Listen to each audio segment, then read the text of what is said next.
Professor Melly Mail, the Hood Postman. So who I'm here with today? Or you here with Bobby Collins, better known as Lil Cross. Lil Cross. Lil Cross, where'd you grow up at, homie? I grew up in Compton. Compton. What was that like, growing up in Compton? Growing up in Compton, then it was so okay a little bit, but then it started getting rough. When you say rough, kind of explain the rough part, because you grew up in a time when there wasn't no gangs. Mm-hmm. But then, at what point did you experience the gang? Yeah, what point I experienced the game? Like what year? Uh-huh. Say 73. 73. 73. And that was the first. Where was you at that point in Compton? I was right there on Pine, Santa Fe and Pine, in the Red House, the boys' home. In the Red House. Yeah, in the boys' home. In the boys' home. Yeah. So how did you even make it to the Red House, first and foremost? Instead of them sending me to YA, they sent me to the boys program, which was the boys' home right there. And Bob Simmons was the founder of the whole thing. And who else was there with you? We had Bob, we had Kenny, we had Tookie, Stanley Williams. Uh-huh.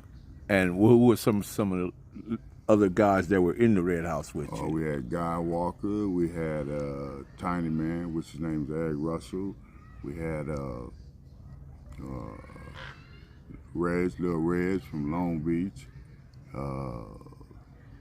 We had that wouldn't have been Weasel, would it? Yeah, Lil Weasel. We had Judah Bean, which is Jerry Knox. Judah Bean was in there? I don't remember Judah Bean. Yeah, Judah Bean was in there with us too. And Lonnie Ray out to Jordan Down. And, Shotgun was in there. Was Killer Carl in there with you guys too? No, Killer Carl wasn't in that one there. Killer Carl was over there on Stanford. On Stanford? On Stanford. Yeah. Okay. So what was it like being day to day for being in the Red House, and what was your responsibilities as far as being in the Red House? How did you make it in, and what did you have to do to get out? We had chores, you know what I'm saying? We had chores to keep the house upright, keep it neat, you know what I'm saying? And little ups and downs, but it was okay. I didn't see nothing, really wrong with it. Yeah, because when I was talking about when I talked to Guy Walker, he mentioned about Jamel coming over there and walking on the floor.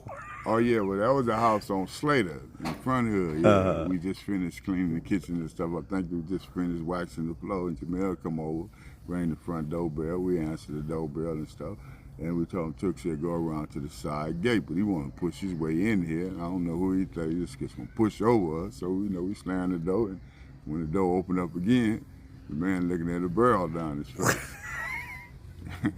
Yeah. Awesome. So what was your relationship with Jamel? Did you have a relationship? No, I didn't have no relationship with Jamel. No. So your relationship was with the Compton Crips, yeah, period. Compton Crips. And during that time, you could be a Compton Crip, 1972, 73. You can just be a Compton Crip and not necessarily be designated to a certain hood. Yeah. Right. And that's how I was. That's how it started off. It's Compton Crips. Because at that time, were you guys hanging in the Grandies and Cher Capri, right? We was hanging in the Grandies, and sometimes we'd be in we'll go to Cher Capri sometimes. And the Boot Hill. Yeah, in Boot Hill. What was it like being in Boot Hill? It was okay. It was okay. Weird, but it was okay though. Did you know Rebo at all? Yeah, I knew Rebo. Yeah, I knew. What was Rebo like? Rebo was something else, man. When you say something else, what do you mean? Something else. When I mean something else, he was cool. He was cool. He was just, he had his nose open for this little girl he had named Sadie. What about Bitter Dog Bruno? Bitter Dog Bruno. It's a good brother right there, man. Yeah. It's a good brother. Yeah. So when you went to, so you avoided, at that point, you avoided going to YA by being in the Red House. Yeah, by going to the boys' home. What were some of the things that happened while you were there? Because I remember a couple of times we went to a party around the corner and things would, happen. Yeah, well, the house got shot up one time, and they tried to run in there on the boys, but other than that, man, It was cool, but see, I went from the Red House to Slater. And what year did you wind up on Slater? What year was that? When I was on Slater.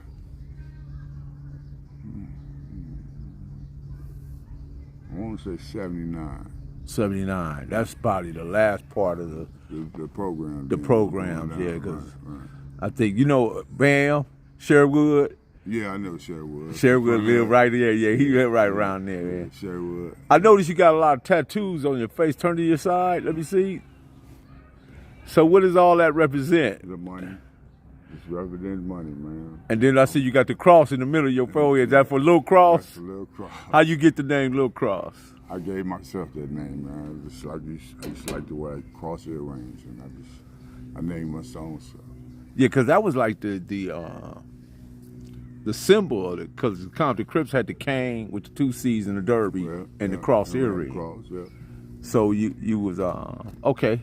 Symbolically, that like had an impact on you. Right. If you had to give it to somebody, who would you say had the most impact on your cripping? Other words, somebody that you just saw, damn, dude cripping is like top notch, 10.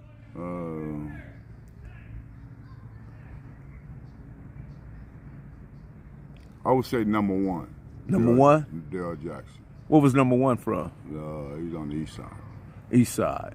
And he was out of that's over there by the kitchens. That's by the kitchen, yeah. Okay. What was about number 1 that you just like saw in him? He was cool with it, you know. He was cool with it, and he wasn't no starter, but he wasn't gonna take nothing either. But he was cool with it. So and I say that'd be mine. So when you saw him, was it something about his walk, something about his character, or something the way his demo, or just his walk and his stand, how he stand and walk and talk, you know. Yeah, because during that time, Crips had very broad, like, purpose stances, you know, and how they held their shoulders up and their arms and all that. Yeah, that was like reminiscent of just that gangster life. Yeah. Just reminiscent of that gangster life, you know. That way, it was like, because if you think about it, the Crips and Pirus were very different, but had a lot of things in common. It's just like color made a distinction, and the name made a distinction, but the demonstration was relatively the same. When you was Cripping, any encounters with the Pirus? Perfect grind all the time, baby. Yeah, Cali Finest, baby. Proof of grind all the time. Music money, got a $sign. Hub City. I'm a street nigga, streets fuck with me. I'ma keep pushing products till the fans get me.